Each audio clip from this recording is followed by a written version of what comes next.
माया, माया के दो रूप।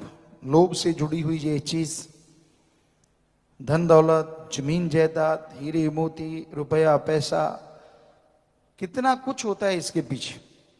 भाई भाई को खत्म करता है, बाप बेटे में मारामारी हो जाती है, बेटी बेटों में या बेटी बाप में मारामारी होती है, भाई बहन में मारामारी होती है।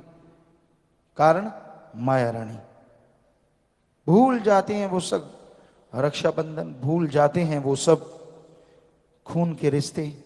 एक ही थाली में खाने वाले दो भाई बहन, भाई भाई, एक ही मां के गर्भ से पैदा होने वाले, एक ही रगों में दौड़ने वाला खून, एक ही बाप के साए तले पले बड़े हुए।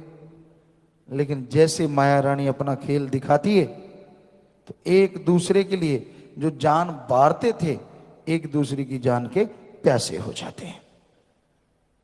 और दूसरा माया का सूक्ष्म पर्दा, दुनिया में जो झूठ है उसको सच दिखाना और सच को झूठ दिखाना। संत पीर फकीर कभी झूठ बोलते ही नहीं, उनका मकसद लोगों को सच के राह पे लेके जाना, परमात्मा का नाम बताना, मालिक की भक्ति इबादत का रास्ता बताना।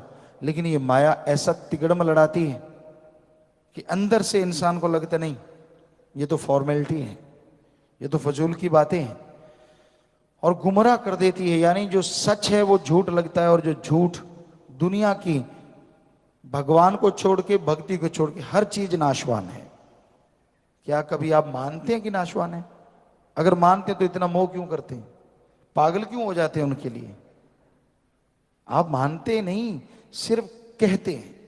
हाँ भाई, जो संतों ने, क्योंकि सारे धर्मों में ये लिखा है कि जो दिखता है सब नाशवान है, भगवान और उसकी भक्ति लासानी कभी खत्म नहीं होती, बाकी सब खत्म होने वाला है।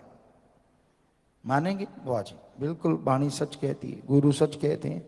सच कहते तो तू कहां खड़ा ये तो देख। क्या तू गुरु को मानता है? लोग गुरु को मानते हैं, गुरु वचन को नहीं मानते। गुरु को नमस्कार करते हैं, दर्ज की नहीं करते हैं। और जो करते हैं, ऐसा नहीं है, लाखों करोड़ों हैं जो दर्ज यकीन करते हैं, तो उनके बेड़े दोनों जहान में आसानी से तैरते रहते हैं। कोई भी घुमन घेरी, कोई भी चक्रवात उनकी बेड़ी को डगमगा नहीं सकता, डुबोना तो दूर की बात।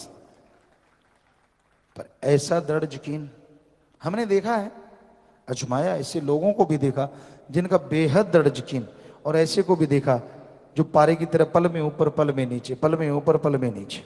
सभी तरह के लोगों को देखा है, सभी तरह के लोगों को देखा है। तो माया बहुत ही गहरी चाल चलती है। और फिर है मन। आज मन के ही मारे हैं ज्यादातर। आज दिमाग को अगर माइंड को मन कहा जाए तो गलत भी नहीं है, क्योंकि माइंड में आत्मा के विचार तो नाम मात्र रह जाते हैं। सारा दिन मन के ही खेला खेलते रहते हैं लोग, तरह तरह के विचार आते हैं, तरह तरह की सोच आती है। मन जालिम इंसान को गुमराह करता है।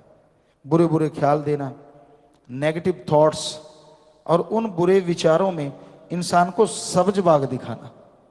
मन कभी ये नहीं कहता कि तू दुखी होगा, तू परेशान होगा, तू ऐसा ना। आप जिस स्थिति में रह रहे हैं, मन उससे आपको गुमराह करेगा।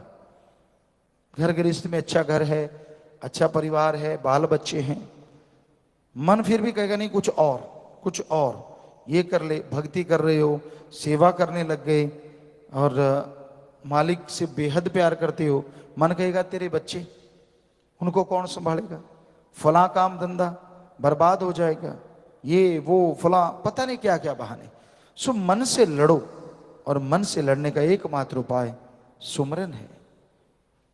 ये पलक पलक मन, और एक पलक झपकी आप कुछ और सोच रहे थे, अगली पलक झपकी जो कुछ सेकंड में झपकी जाती है नेचुरली, हर इंसान पलक झपकता है, तो वो पलक झपकने का जो टाइम है कुछ सेकंड, उसमें ही आप कुछ और सोच रहे होते हैं, और मन ऐसी हवा देता है, अगली पलक झपकते कहीं से कहीं ले जाता है। बड़ी जबरदस्त गति है इसकी। और बिगड़ा मन गुरु का न पीर, बिगड़ने पे आ जाए फिर तोहमते, बुरे ख्याल, बुरे सोच दिलो दिमाग में चलते रहने, किसी का नहीं बनता फिर ये। फिर तो इंसान को बर्बादी की दहलीज पे ले जाके ही छोड़ता है। या यूं कहीं बर्बादी की दलदल में फंसा के ही छोड़ता है। सो मन से लड़ो। तो इन सातों के चक्रव्यूह को तोड़ने के लिए सेवा और सुमन के अलावा दुनिया में और कोई तरीका है ही नहीं। अल्लाह वाहिगुरु मालिक का नाम जपो और अपना पर स्वार्थ यानी जो आपका फर्ज है, जो आपका कर्तव्य है, वो करते रहो। लेकिन महीने में 4 दिन, 5 दिन, 7 दिन आप सेवा भी करो, तो मन को काबू कर सकते हो, तो मन कंट्रोल हो सकता है। अदरवाइज भाई ये मन बस पलक पलक मन, और इसका कोई पता नहीं, कोई भरोसा नहीं, कब इंसान को अंधे कुएं में डाल दे, यहां से कभी निकला ना जाए। तो इन 7 काल के चक्रव्यूह से बचने के लिए या बचाने के लिए संत पीर फकीर आते हैं, सत्संग लगाते हैं, सुनते हैं, अमल करते हैं।